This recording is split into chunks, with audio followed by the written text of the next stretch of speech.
আজকে আমি একটা বাড়িতে নারকেলের চাটনি বানাচ্ছি। এটা ইডলি এবং ধোসার সঙ্গে খেতে খুব দারুণ লাগে।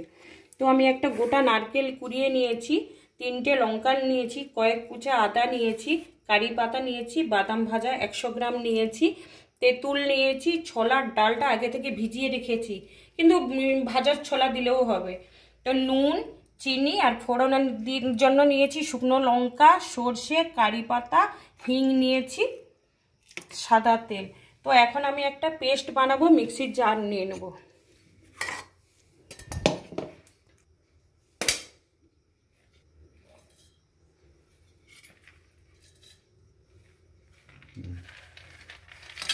বাদাম দিয়ে দিচ্ছি, পাতা, আদা, অল্পখানি তেঁতুল দিয়ে দিচ্ছি, 1 চামচ ছোলার ডাল ভেজানো দিয়ে দিচ্ছি, জল দেবো, বানাবো। আমি এই রকম একটা পেস্ট বানিয়ে নিয়েছি মিক্সিতে।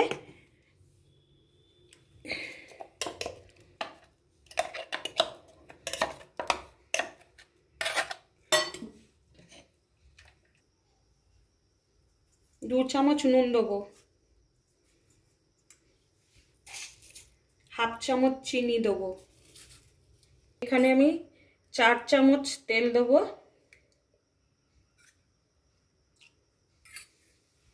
তেলটা গরম হয়ে গেছে। এবার আমি লঙ্কাটা দিয়ে দেবো, সর্ষে দিলাম, কারি পাতা দিলাম, গ্যাসটা অফ করবো। এইবার আমি হিংটা দিয়ে দেবো।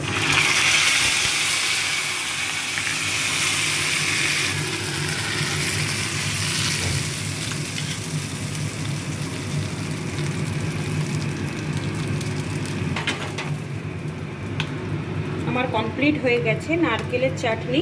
এটা ইডলি, ধোসা সঙ্গে খেতে খুব ভালো লাগে এবং টেস্টিও হয়।